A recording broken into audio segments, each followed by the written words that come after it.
트럼프 대통령이 2차 협상을 추진하면서 추후 통첩에 나선 가운데 zel렌스키 부통령이 이끄는 미국 측 대표단에는 스티브 위코프 중동 특사, 또 트럼프 대통령의 맞사이 제러드 쿠슈너가 동행하고 있습니다. 네, 이란은 미국의 호르무즈 해협, 대이란 공수부터 풀어야 한다는 입장을 계속 유지하고 있는데요. 트럼프는 어떻게 반응하고 있습니까? 네, 이란이 호르무즈 해협 재개방 발표 하루 만에 다시 공세에 나서고 또 유조선 내 발포까지 한 건 휴전합의 위반이라는 게 트럼프 대통령의 주장이었습니다. 오늘 SNS에 올린 글에서도 미국이 이미 해협을 봉쇄하고 있는데 이란이 다시 호르무즈 해협 봉쇄에 나섰다는 발표는 이상한 것이라고 말하기도 했습니다. 이란 역시 미국이 호르무즈를 중심으로 해상 봉쇄에 나선 건 휴전합의 위반이라며 먼저 봉쇄를 풀어야 협상에 나서겠다고 맞서고 있는데요. 미국은 대이란 해상 봉쇄를 철회하지 않겠다는 입장입니다. 관련해 크리스 라이트 미 에너지부 장관의 오늘 발언 들어보시겠습니다. No, during the conflict, Iran did everything they could to interrupt the flow of everyone's traffic through. It's the only card they have, but that card is slipping out of their hands, and they know it. 미국과 이란의 2차 협상이 성사되더라도 핵심 쟁점에서 입장 차이를 좁힐 수 있을지도 문제입니다. 이란의 핵 프로그램 유지와 농축 우라늄 반출이 현재 가장 큰 쟁점인데요. 앞서 트럼프 대통령은 이란이 핵 프로그램을 영구 중단하고 농축 우라늄도 미국으로 반출하기로 했다고 밝혔지만 이란은 거짓이라며 부인하고 있는 상태입니다. 호르무즈 해협 봉쇄를 둘러싼 양측의 휴전협정 위반 주장, 또 핵심 쟁점에 대한 입장 차이가 여전해서 2차 협상이 진행이 되더라도 이 합의에 이르기는 쉽지 않다는 분석이 나오고 있습니다. ABC 뉴스에 출연한 왈츠 주 유엔 미국 대사는 휴전 연장 가능성에 대해 2차 협상 결과가 중요한 영향을 미칠 것이라면서 결국 트럼프 대통령이 결정할 사안이라고 말했습니다. 네, 그리고 미국이 러시아산 원유에 대한 제재 완화를 연장하지 않겠다는 입장을 번복했는데 이게 여기에 대한 생각도 있었네요. 네, 이란 전쟁으로 유가가 책임진 트럼프 행정부 지난달 제재 대상이었던 이란과 러시아산 원유 판매를 한시적으로 허용했었죠. 미 국무장관은 지난 15일 이란과 러시아산 원유에 대한 이 제재 유예 조치를 연장하지 않겠다고 발표를 했는데 미 재무부가 입장을 번복하고 러시아산 원유에 대한 판매를 한 달 더 허용한다고 어제 발표했습니다. CNN에 출연한 크리스 라이트 미 에너지부 장관은 주 20개국 국가들의 요청에 따라 이 러시아산 원유에 대한 판매를 허용하기로 한 거라고 설명했는데요. 들어보시겠습니다. What we're doing is temporarily allowing it to flow instead of all to China, just flow into other Asian refineries. It's to lower the price of energy in Asia and in Europe. 하지만 러시아산 원유에 대한 제재 완화가 러시아의 이란 지원을 돕는 것이라는 비판을 의식한 듯 어느 시점에서는 다시 러시아 원유에 대한 제재를 재개할 거라고 덧붙였습니다. 호르무즈 해협 봉쇄로 미국 내에서도 이란 전쟁 이후 휘발유 값이 40% 이상 오르면서 미국인의 불만도 커지고 있는데요. 미국 내 휘발유 값이 언제 다시 지난 2월 수준인 갤런당 3달러 이하로 떨어질 수 있느냐는 질문에 라이트 장관은 내년이 돼야 가능할 수도 있다고 말해 유가 정상화까지는 상당한 시간이 걸릴 것으로 예상됩니다. 워싱턴에서 YTN 홍사입니다. 자, 이렇게 복잡한 상황 속에 아직 이란 정부의 공식 반응이 나오진 않고 있는데요. 이란 매체들은 2차 협상 전망이 불투명하다고 일제히 보도했습니다. 이란 정부가 호르무즈 해협 재봉쇄에 나서며 전쟁 재개되기에 나서자 하루 만에 선박 10여 척이 줄줄이 회항하는 등 혼란이 커지고 있습니다. 정유신 기자의 보도입니다. 이란 국영 매체인 IRNA 통신은 파키스탄에서 2차 회담이 열린다는 보도는 사실이 아니라고 부인했습니다. 현재 상황에서 실질적인 협상 전망이 불투명하다고 설명했습니다. 미국의 과도하고 비현실적인 요구와 잦은 입장 변화, 또 휴전협정 위반으로 갈등되는 해상 봉쇄 지속 등이 협상 진전을 가로막고 있다는 이유를 들었습니다. 앞서 이란 국부를 대변하는 타스림 뉴스도 내부 소식통을 인용해 이란은 현재 대표단 파견을 결정하지 않았다고 보도했습니다. 이어 미국이 협상 시도를 가장해 이란 선들에 대한 기습적인 공격을 준비하고 있다며 전쟁 재개의 대비를 강조했습니다. 실제로 혁명 수비대가 재공세를 선언한 뒤 인도 유조선이 공격을 받아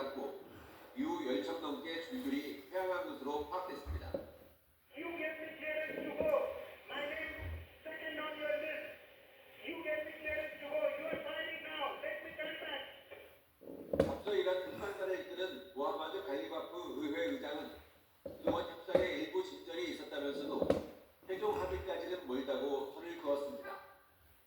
و در رابطه با مذاکرات هم آقای دکتر قالیباف که هم نماینده نظام است هم نماینده مردم حرف اول و آخر رو میزنه. 다만 이란 정부의 공식 입장이 나오지 않은 상황에서 이란 불사들도 2차 회담 가능성을 완전히 차단하진 않았습니다.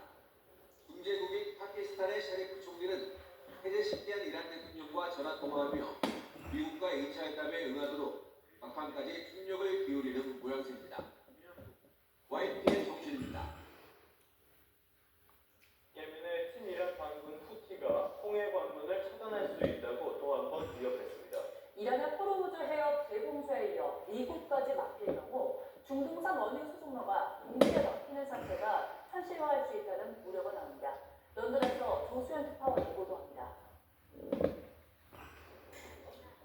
예멘 후티 반군이 홍해 입구인 바브엘 만드브 해협을 차단할 수 있다고 위협했습니다.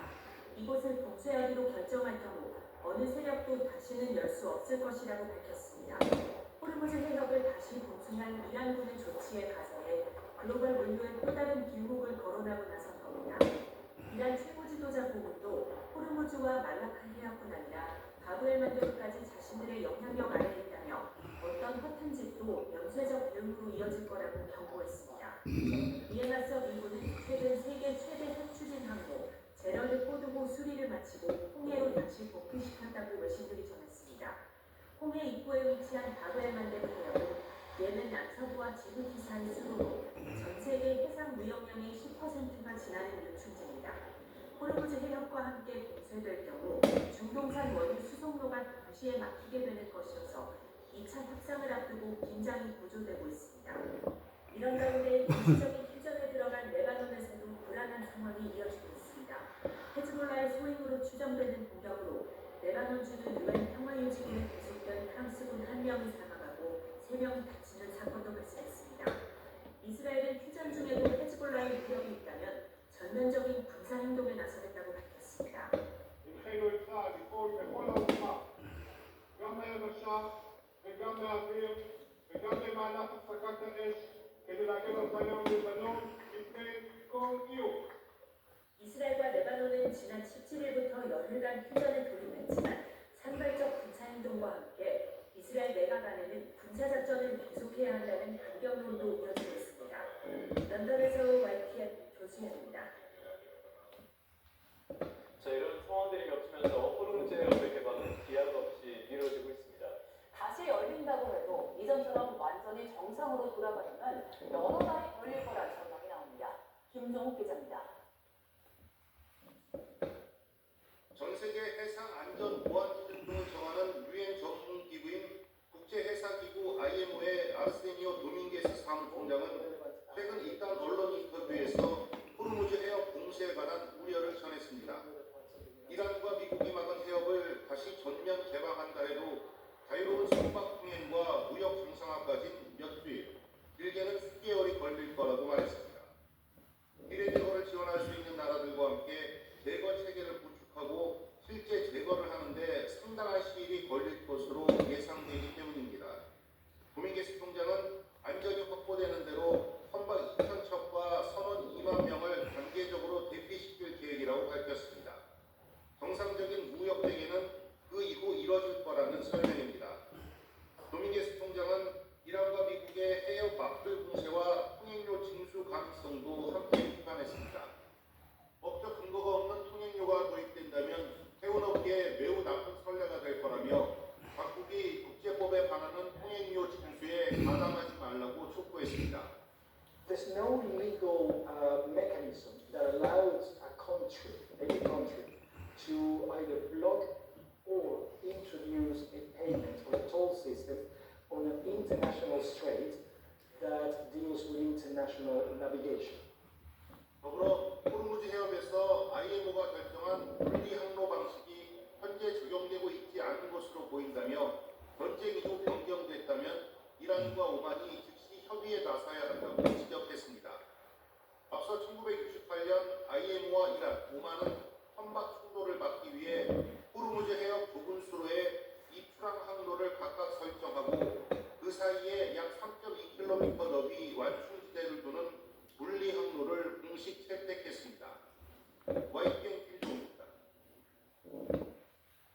자연스럽게 국내 기름값은 고공행진을 이어가는 중입니다. 이미 전국 주유소의 평균 휘발유 값은 일단 2,000원을 넘어섰고요.